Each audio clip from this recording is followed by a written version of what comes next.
قال الله تعالى في كتابه الكريم يرفع الله الذين آمنوا منكم والذين أوتوا العلم درجات. وقال النبي صلى الله عليه وسلم لكل شيء طريق وطريق الجنة عن علم. وكما قال رسول الله صلى الله عليه وسلم. Alhamdulillah, jemaah masalim Allah Subhanahu wa taala. Nah, patut kita syukuri lagi atas nikmat Allah Subhanahu wa taala, yang mana Allah Subhanahu wa taala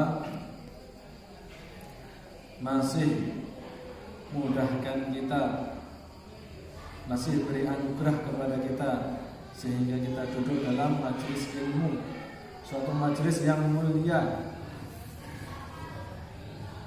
yang mana dikatakan dalam hadis orang yang mencari ilmu fi sabilillah, itu dalam fi sabilillah. Ada syahid dunia, ada syahid akhirat. Syahid dunia itu ya orang yang berperang melawan orang kafir kemudian meninggal, itu namanya syahid dunia. Kemudian ada syahid akhirat. Akhirat itu apa? Orang yang berjuang, berdakwah, atau orang yang diantaranya orang yang belajar ilmu agama kemudian mati dalam mencari ilmu agamanya, kan? Diantara orang yang mati syahid akhirat, orang yang terbakar, orang yang matinya tenggelam, orang yang matinya mendadak karena kecelakaan. Selama dia tidak dalam maksiat, maka ini dinamakan matinya adalah mati syahid akhirat. Mungkin ada satu majelis yang mencari ilmu agama, janji-janji dalam Al-Quran, janji-janji dalam hadis mengenai keistimewaan orang yang belajar ilmu ini hanya diperuntukkan bagi orang-orang yang belajar ilmu agama. Karena ilmu agama ini adalah suatu keperluan, yang harus ada dalam diri seseorang. Kalau ilmu dunia itu hanya sebagai sampingan saja, enggak terlalu pokok. Karena kewajiban kita di dunia ini adalah menyembah kepada Allah Subhanahu wa taala. Dalam masalah menyembah, beribadah kepada Allah Subhanahu wa taala dengan baik, itu tidak bisa menjadi sempurna kecuali dengan ilmu. Maka dalam hadis dijelaskan likulli syai'in thariqun wa thariqul jannati al ilmu. Segala sesuatu itu ada jalannya. Dan jalan untuk menuju surga itu adalah ilmu agama. Nah, pentingnya ilmu di sini. Nah, di antara ilmu yang pertama yang wajib yang harus diketahui oleh setiap orang iman itu adalah ilmu tauhid. Karena dalam masalah kita ini kita akan membahas pembahasan mengenai ilmu tauhid dulu, kemudian nanti kita masalah ilmu kita. Bismillahirrahmanirrahim. Kita lanjutkan kemarin.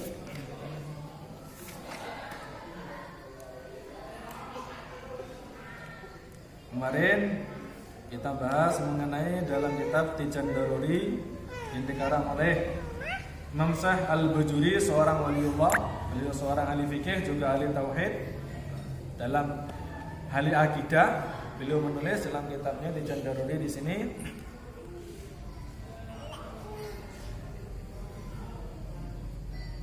Talaba minni ba'dul ikhwani aslahallahu li wa lahum al-hala wa sya'na.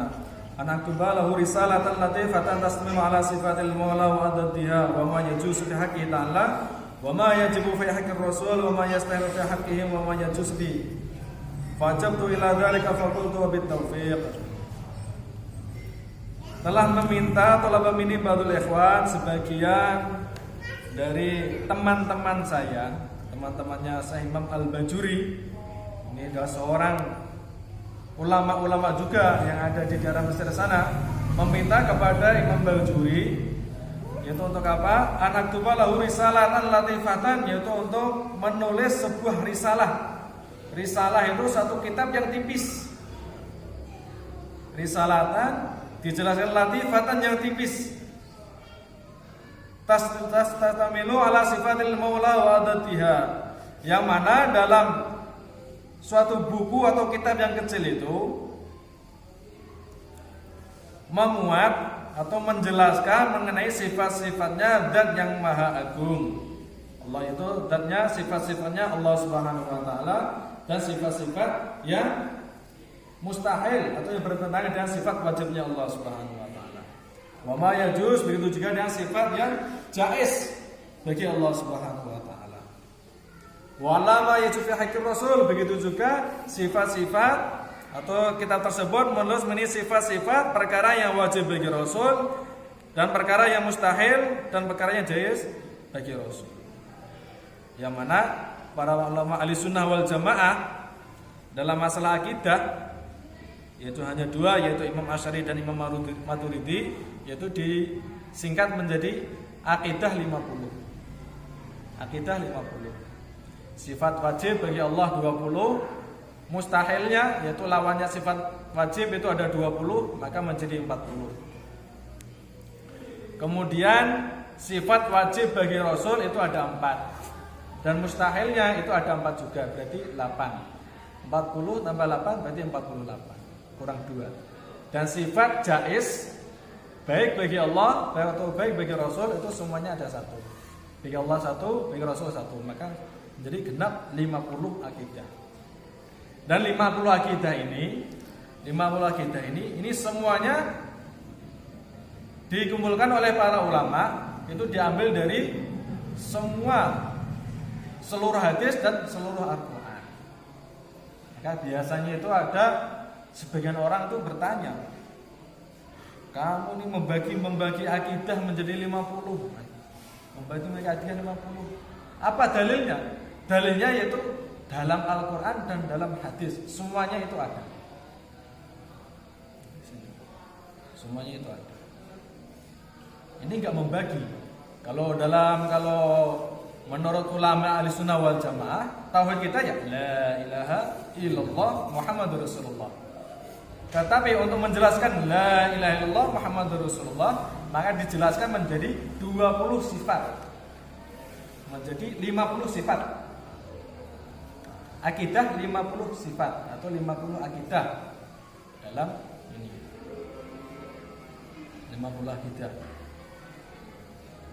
Biasanya Anda tanya, kenapa aku meringkas menjadi 50 akidah? Dalam bahwasanya dalam Al-Quran dijelaskan yang artinya kurang lebih artinya ini Allah Subhanahu wa taala itu memiliki sifat-sifat kesempurnaan yang tiada batas. Tapi kenapa kamu membatasi hanya 50 akidah saja? Membatasi sifat wajib bagi Allah hanya 20 sifat saja. Maka para ulama jelas menjawab, kenapa saya ini bukan membatasi? Kenapa kami ini meringkas menjadi 20 sifat wajib bagi Allah? Karena 20 sifat ini sudah mencakup, sudah melingkupi seluruh sifat yang ada, sifat-sifat Allah Subhanahu wa taala yang ada. Maka di sini. Ini mengenai sifat atau akidah 50 aqaid, yaitu akidahnya ahli sunnah wal jamaah. Siapa akidahnya ahli sunnah wal jamaah? Yaitu akidahnya yang mengikuti Imam Asy'ari atau Imam Maturidi. Asy'ari atau Imam Maturidi. Nah, kalau kadang-kadang kita dengar, ada tauhid uluhiyah atau tauhid rububiyah. Kalau menurut ulama ahli sunnah wal jamaah, pembagian tauhid seperti itu nggak sah, nggak ada dalam Nabi. Kalau tauhidnya ahli sunnah wal jamaah, la ilaha illallah Muhammadur Rasulullah, sudah satu saja. Kemudian ulama meringkas sifat-sifat Allah Subhanahu wa taala menjadi 20 sifat. Fayajibu, maka wajib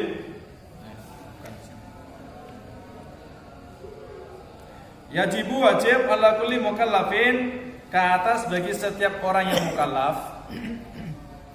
Yang mukallaf, baik dia berupa laki-laki maupun perempuan, baik orang awam atau seorang hamba sahaya atau raja, dia wajib apa? Ayarifa, untuk mengetahui ma yajibu fi haqqi ta'ala wa ma yastahilu wa ma yajuz, yaitu sifat-sifat yang wajib bagi Allah Subhanahu wa taala, begitu juga ada sifat yang jaiz dan sifat mustahil bagi Allah Subhanahu wa taala. Ini hukumnya wajib. Kalau ulama di sini dijelaskan yajibu. Kalau dalam ilmu pesantren itu yajibu itu lafaz kedua. Kalau lafaz pertama wajaba yajibu. Wajaba sudah menjadi kewajiban. Kalau yajibu itu ada dua makna. Akan menjadi wajib atau sedang menjadi wajib. Nah, di sini ulama katakan yajibu itu maknanya itu istimrar, terus menerus. Kalau kita artikan yajibu selalu wajib setiap saat ala kulli mukallafin, bagi orang yang mukallaf. Jadi sekarang itu pun wajib, yang akan datang pun juga wajib bagi seorang mukallaf, yaitu apa? Untuk mengetahui sifat-sifat yang wajib bagi Allah Subhanahu wa taala, juga sifat yang lawannya yaitu mustahil, kemudian sifat jaiz bagi Allah Subhanahu wa taala. Nah, ini harus mengetahui. Wajib bagi setiap orang yang mukallaf.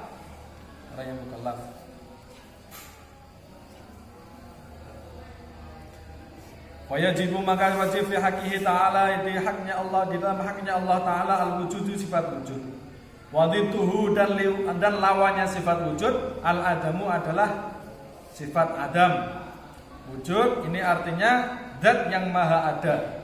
Kalau al-adam pakai ain, kalau adam itu pakai hamzah, itu Nabi Adam. Kalau yang pakai ain yaitu al-adam, ini artinya tidak ada. Wadituhu, dan lawannya sifat wujud yaitu sifat ada, al-adamu adalah tidak ada. Wadalilu, dalilnya, tandanya, ala dalika, atas pastinya Allah Subhanahu wa taala memiliki sifat wujud, yaitu apa? Wujudu hadil makhluqati, yaitu wujudnya seluruh makhluk yang ada di alam semesta ini. Wujudnya seluruh makhluk yang ada di alam semesta ini.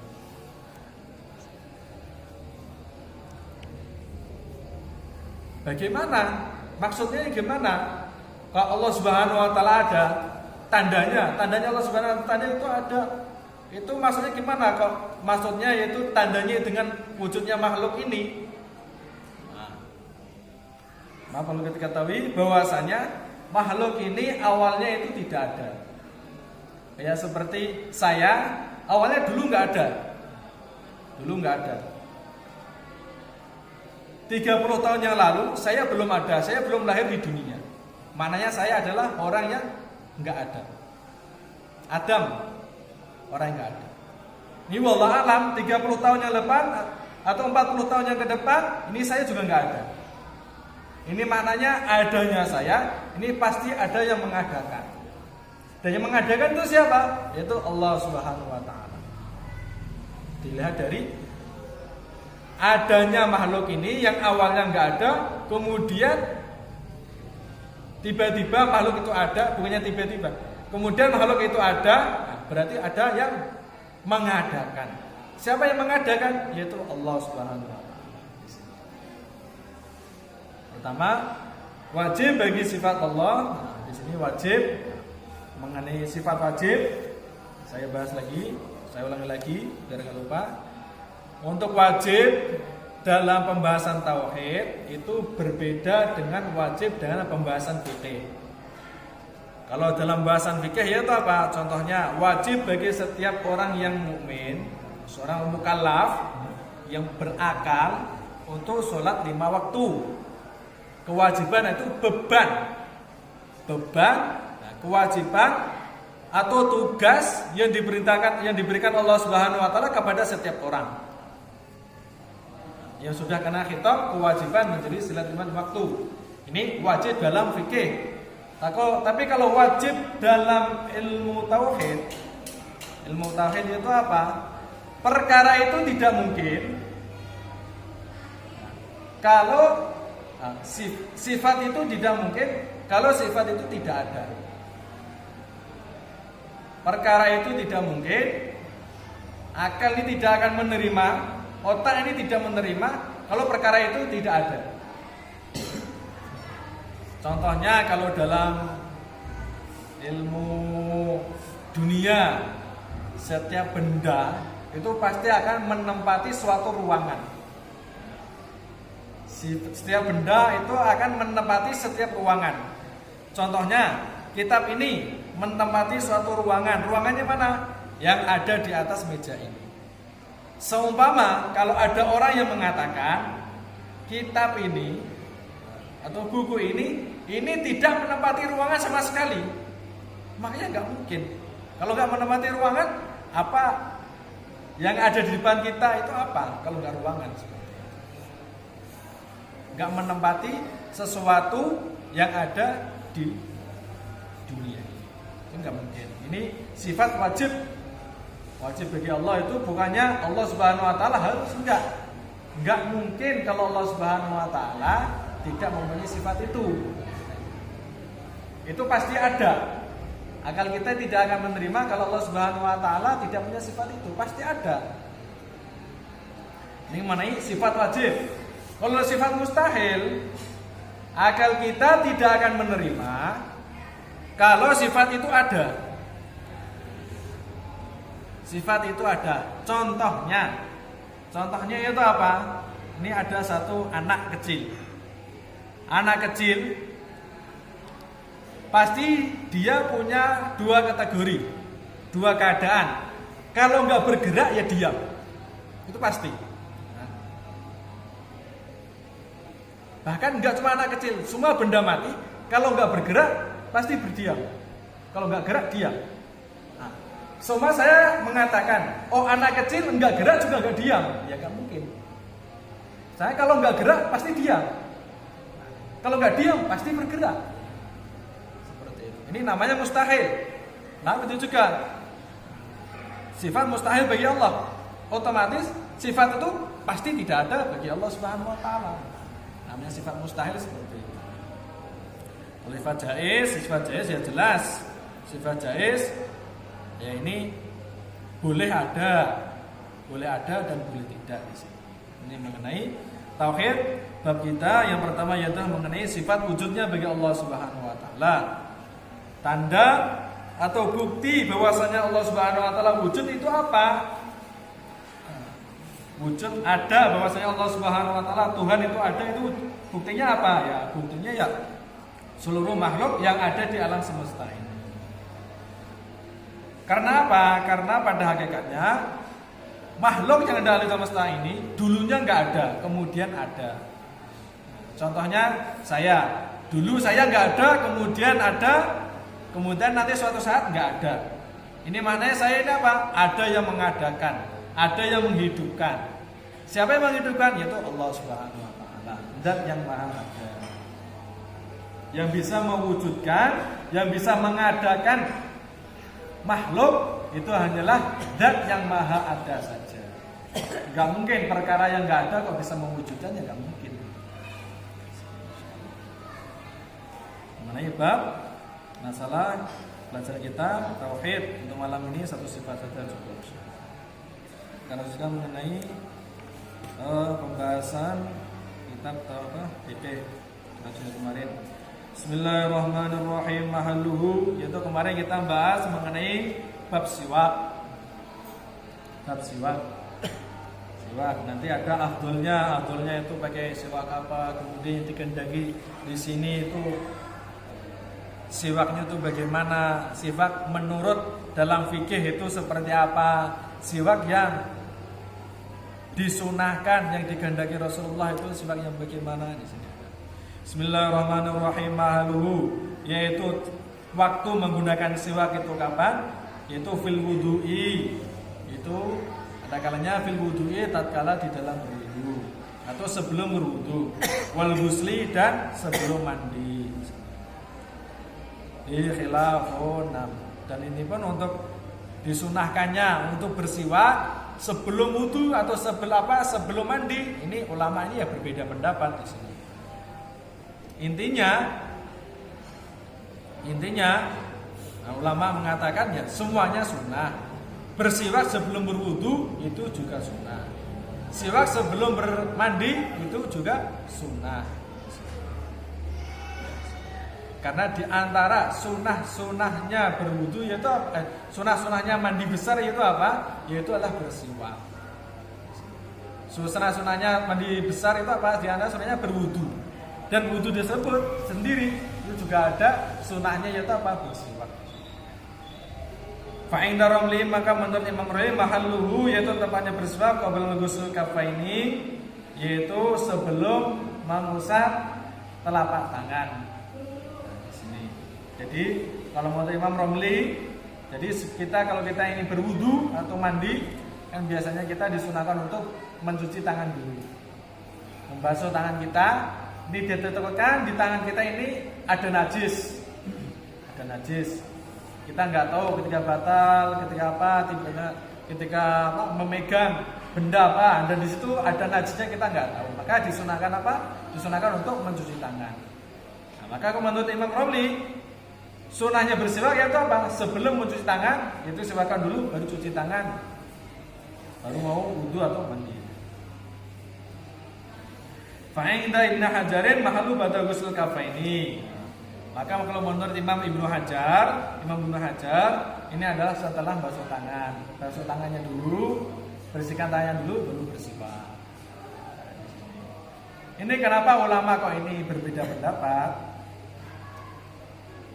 Karena dalam berbeda pendapat nanti ini ada perkara lain. Kalau menurutnya Imam Romli berarti kalau sebelum membasuh tangan, kalau dia yang bersiwak, maka dia harus ada niat, saya siwakan ini sebagai pelaksanaan sunnahnya wudu. Sunnah bersiwak sebelum wudu. Maratibus siwaki, yaitu urutan perkara-perkara yang digunakan keabdalannya dalam menggunakan siwak. Lahu khamsatun maratib, yaitu ada 5 tingkatan. Al-awalu yang pertama ayyakuna bi'udil aroki, yang pertama yaitu menggunakan kayu arok. Kayu arok yang kita ketahui ya, yang biasa dijual yang namanya siwak. Yang ada kalanya kayunya putih atau kayunya hitam. Kalau hitam itu diambil dari batangnya kayu arok. Ini kalau yang putih yang sering kita lihat itu diambil dari akarnya pohon arok. Pertama yang paling afdal yaitu dengan kayu arok, namanya kayu arok. Kalau orang Melayu, orang Malaysia mengatakan kayu sugi namanya. Sugi. Asani yang kedua, summa jaridun nakhli, yaitu kemudian tangkainya pohon kurma. Seumpama kalau kita ingin bersiwak dengan kayu arok, nggak ada, mau beli juga jauh nggak ada, ya sudah gunakan aja tangkainya itu. Tangkainya pohon kurma, daunnya itu kan nanti ada tangkainya itu ambil sedikit digunakan untuk bersiwak. Itu juga sunnah juga. Ini Rasulullah SAW juga pernah bersiwak dengan tangkainya pohon kurma. Riwayatnya itu apa? 5 rawahu Bukhari, yaitu dalam hadisnya Imam Bukhari, yaitu asal kutub Al-Quran, hadis yang sahih setelah Al-Quran. Ana akhiru siwaki istaka bi Nabi sallallahu alaihi wasallam indal maut kana min kusabin nakhli. Bahwasanya siwaknya yang paling akhirnya Rasulullah sallallahu alaihi wasallam tatkala menggunakan siwak, yaitu ketika Rasulullah sakit keras, kurma. Kalau memang kurma enggak ada, asal isu yang ketiga, tingkatan yang ketiga kemaudiz zaitun, yaitu dengan pohon zaitun. Pohon zaitun ini juga nggak ada. Ini memang nggak ada zaitun. Ar-rabi yang keempat, semua kalau kita ingin menggunakan kayu arok nggak ada, terusan dari pelepah kurma itu nggak ada, kemudian kayu zaitun, pohon zaitun itu nggak ada, yaitu apa? Tsumma kulli amudin lahu rihatun illa raihan, yaitu setiap kayu yang jelas yang mempunyai bau, yang mempunyai bau wangi, mempunyai bau lah. Tapi dikecualikan kecuali pohon raihan. Pohon raihan di sini nggak boleh. Raihan ini ulama ya kalau nggak salah itu delima. Raihan ini nggak boleh. Kalau selain kayu boleh saja. Semua kayu nggak ada pakai bambu nggak apa-apa. Nggak apa-apa. Yang penting nggak menyakiti gusi. Nggak apa-apa. Tumma bagiyatul mudi, kemudian kelima yaitu kemudian seluruh kayu yang ada. Kalau memang nggak ada kayu, di sini maka ulama katakan bahwa dengan kain saja nggak apa-apa. Bahkan dalam kitab nanti sunahnya sholat. Nah, di situ dalam bersiwak, semua kalau orang ini lupa dalam bersiwak ketika ingin mengerjakan sholat sunah atau sholat wajib, maka dia bersiwak dengan kain atau dengan bajunya nggak apa-apa. Gosok giginya, niatnya untuk bersiwak, sunahnya sebelum sholat, maka sudah mendapat fadilahnya bersiwak. Sehingga dia mendapat fadilahnya bersiwak. 2 rakaat sholat dengan menggunakan siwak itu lebih baik daripada 70 rakaat tanpa menggunakan siwak. Ya, kalau memang nggak ada ya sudah. Kalau dari rumah bisa gosok gigi.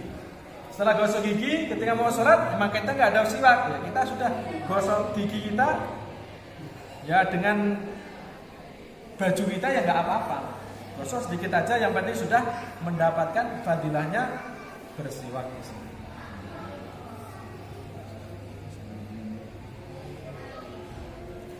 Kaifiyatul maskihi, bagaimana cara memegang siwak yang benar. Ini cara megangnya ini ada aturannya, ada sunnahnya. Ayo jalah insol yadil yumna tahtahu wal bisra wal wusta wa sababa fawqahu wal iham tahta inda ra'si. Jadi cara memegang siwak itu begini. Jadi jempol ini di bawahnya, jempolnya di bawahnya, kemudian jari kelingking ini di bawah juga, pegangnya seperti ini. Jadi jari telunjuk, jari tengah, jari manis ini di atas siwak, di atas siwak ini.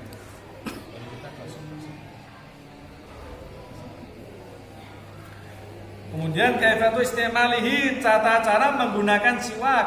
Ya, kalau enggak siwak ya bisa dikatakan ya tata cara dalam menggosok gigi. Bagaimana?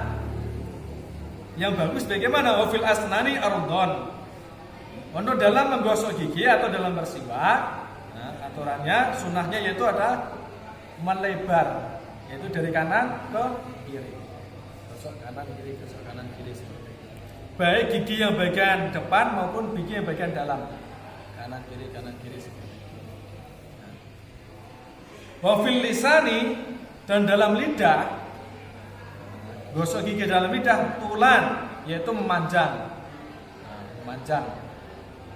Jadi enggak kanan kiri, tapi keluar masuk lidah digosok.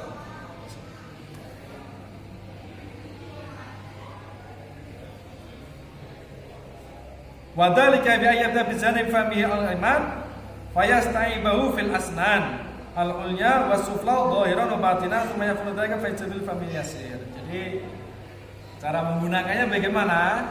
Jadi kalau gigi pertama depan, yang gigi ini, gigi bagian depan ini gunakan kanan kiri, dimulai dari kanan dulu, kanan ke kiri, kanan kiri, kemudian untuk lidah ini digosok bagian kanan dulu, kanan, kemudian lidah bagian atas, lidah bagian bawahnya digosok juga kanan, baru yang kiri, sebelah kiri. Ini disunahkan kanan dulu. Tayamun, dalam kitab tayamun mendahulukan perkara yang kanan. Tuluhu, sunahnya menggunakan siwak panjangnya berapa? Panjangnya siwak itu berapa?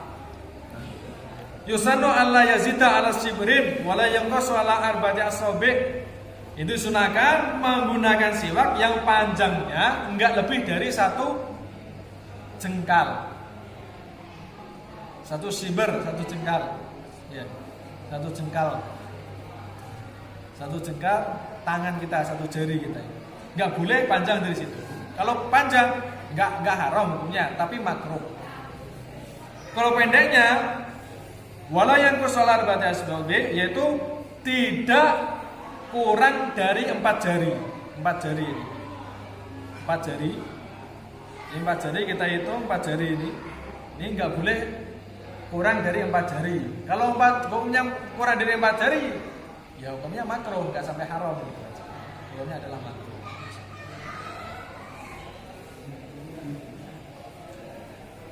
Terus bagaimana? Kita doanya itu bagaimana? Doa bersiwak atau doa menggosok gigi. Allahumma bayyid fihi bihi asnani wa syudda bihi lisati wa tsabbit bihi lahati wa afsih bihi lisani wa barik li fihi wa asibni ya arhamar rahimin. Yang artinya kurang lebih, ya Allah, putihkanlah gigi-gigiku. Ya Allah, putihkanlah gigi-gigiku. Wa syudda bihi lisati, kemudian kuatkanlah gusiku. Ya Allah, putihkanlah gigiku, kuatkanlah gusiku.